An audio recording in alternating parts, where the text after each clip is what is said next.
नमस्कार विद्यार्थी मित्रांनो, स्टडी MPSC चॅनलमध्ये आपलं पुन्हा एकदा सहर्ष स्वागत. विद्यार्थी मित्रांनो, आज आपण महत्त्वाचा टॉपिक पाहणार आहोत.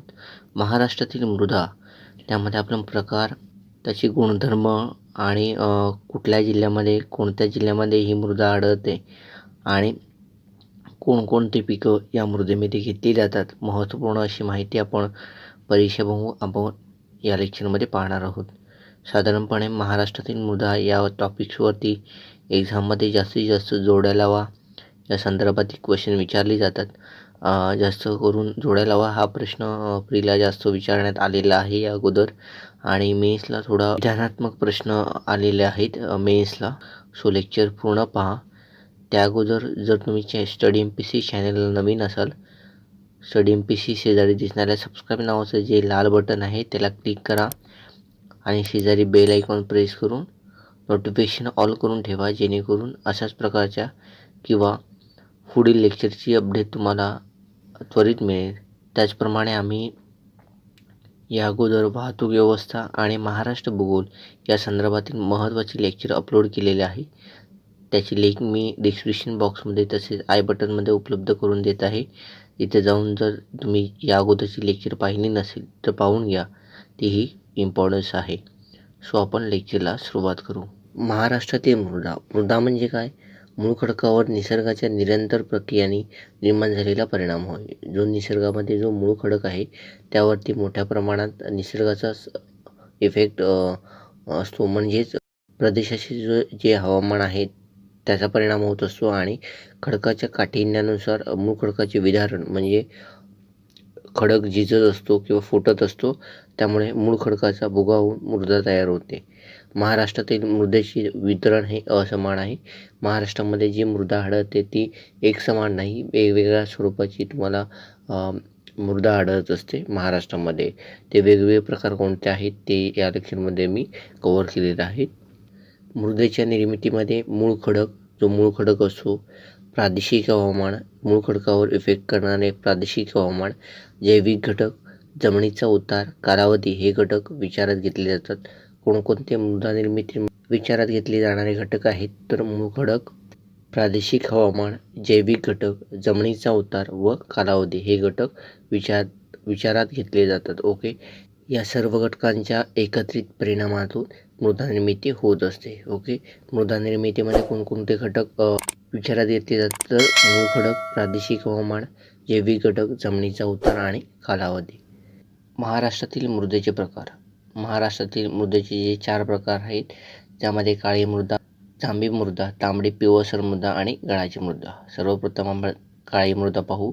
दख्खन पठारावरील ज्वालामुखीच्या लावारसापासून निर्माण झालेल्या खडकात ॲल्युमिनियम आणि फेरोमॅग्नीजचे प्रमाण जास्त असल्यामुळे खडकाचे विदारण होऊन ही मृदा तयार होते. महत्त्वपूर्ण आहे.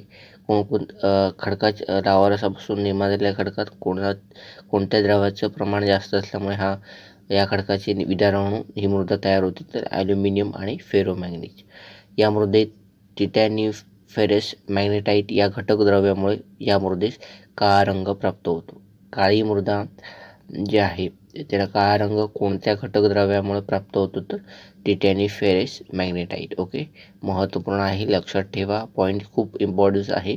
ओके, या मृदेत चुनखडी, पोटॅश, लोह, कॅल्शियम, मॅग्नेशियम या घटक द्रव्याचं प्रमाण जास्त, म्हणजे या मृदेत ह्या घटक द्रव्यांचं प्रमाण जास्त असतं. ओके, तर नायट्रोजन, फॉस्फरस या घटक द्रव्याचं प्रमाण खूप कमी असतं, म्हणजे थोड्या प्रमाणात कमी असतो. ओके, या मृदेत कापसाचे पीक मोठ्या प्रमाणात घेतले जाते, त्यामुळे या मृदेस काळी कापसाची मृदा असं म्हणतात आणि त्याचप्रमाणे रेगूर मृदा असंही म्हणतात. ओके, काळी कापसाची मृदा का म्हणतात तर पीक जास्त घेतलं जातं आणि त्याचप्रमाणे रेगूर मृदा असेही म्हणतात. या मृदेमध्ये पाणी धरून ठेवण्याची क्षमता जास्त असते. तुम्हाला वरती प्रश्न विचारला जाऊ शकतो की खालील मृदा ओळखा आणि हे स्टेटमेंट दिलं जाऊ शकतं. या संबंधित मृदेमध्ये पाणी धरून ठेवण्याची क्षमता खूप जास्त असते आणि खाली मृदेचे प्रकार दिले जाऊ शकतात ऑप्शनमध्ये. ओके, या मृदेने दख्खनच्या पठारावरील सर्वात भाग व्यापलेला आहे. काळी मृदेने महाराष्ट्राच्या एकूण भूरचनेपैकी सर्वाधिक भाग हा काळी मृदेने व्यापलेला आहे. ओके, ही मृदा महाराष्ट्रातील कोणत्या ठिकाणी आढळते तर पश्चिम विदर्भातील काही जिल्हे आहेत, मराठवाड्यातील काही जिल्हे आहेत आणि नाशिक विभागातील काही जिल्हे आहेत. त्यामध्ये पश्चिम विदर्भातील अमरावती, अकोला, वाशिम, बुलढाणा हे जिल्हे, मराठवाड्यातील परभणी, हिंगोली, उस्मानाबाद, तर नाशिक प्रशासकीय विभागामधील अहमदनगर, जळगाव, धुळे या जिल्ह्यात ही मृदा आढळते. लक्षात ठेवा, पश्चिम विदर्भातील 4 जिल्हे, मराठवाड्यातील 3 जिल्हे आणि नाशिक विभागातील 3 जिल्हे, ह्या जिल्ह्यामध्ये ही मृदा आढळते. अमरावती, अकोला, वाशिम, बुलढाणा, परभणी, हिंगोली, उस्मानाबाद, अहमदनगर, जळगाव आणि धुळे या मृदेमध्ये कापूस, ऊस, फळे, गहू, ज्वारी, कडधान्य इत्यादी पिके घेतली जातात. महत्त्वपूर्ण आहे. ओके. त्यानंतर जांभी मृदा, 2000 मिलीमीटरपेक्षा जास्त पाऊस पडतो. निश्चित कोरडा कालखंड असलेल्या प्रदेशात जांभी मृदा पाहावयास मिळतो. 2000 मिलीमीटर पाऊस जास्त पडतो म्हणजे कोकण रिजन्स व घाटमाथा रिजन्सच्या दरम्यान हा प्रदेश विस्तारलेला आहे. ओके. आणि निश्चित कोरडा कालखंड असलेल्या प्रदेशात ही मृदा आढळते. सतत पाणी झिरपण्याने खडकातील क्षार आणि सिलिकाचं कण वाहून नेले जातात. त्यामुळे लोह आणि ॲल्युमिनियमचे मृदेतील प्रमाण वाढतं. ओके. 2000 मिलीमीटर पेक्षा जास्त असलेल्या पर्जन्यामध्ये मोठ्या प्रमाणात खडकांची झीज होते आणि खडकामधील जे क्षार आणि सिलिकाचे कण असतात ते वाहून नेले जातात आणि त्यामुळे लोह आणि ॲल्युमिनियमचे मृदेतील प्रमाण वाढते. या मृदेमध्ये नायट्रोजन, फॉस्फरस, सेंद्रिय या द्रव्यांचं प्रमाण कमी असतं. ओके. त्यामुळे या मृदेची सुपीकता असते ती खूप कमी असते. ओके.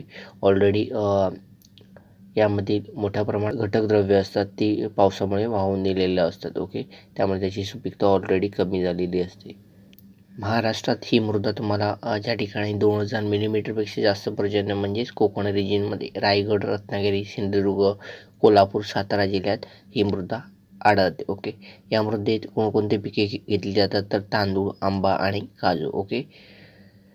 त्यानंतर गाळाची मृदा, नदीच्या सततच्या संचयन कार्यामुळे नदीचे जे संचयन कार्य आहे यामुळे नद्यांच्या सखल भागात तसेच पूर मैदानी प्रदेशात संचयन कार्यामुळे म्हणजे डिपॉझिट करण्याची जी नदीची क्षमता आहे तेव्हा नद्याच्या सखल भागात आणि तसेच पूर मैदानी प्रदेशात, पूर मैदान म्हणजे जेव्हा नदी ओव्हरफ्लो होते आणि तिथल्या आजूबाजूच्या प्रदेशात जिथपर्यंत ती पसरते. ओके.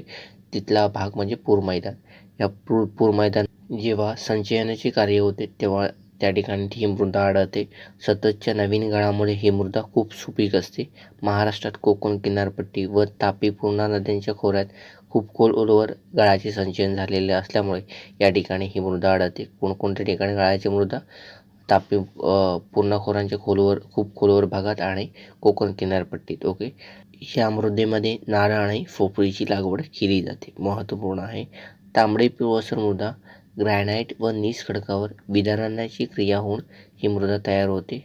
ओके. हे मृदा चिकणमाती व वाळू मिश्रित असून तिच्यामध्ये लोह व आयर्न पॅरॉक्साईडचे प्रमाण जास्त असल्यामुळे तिला तांबडा रंग प्राप्त होतो. ओके.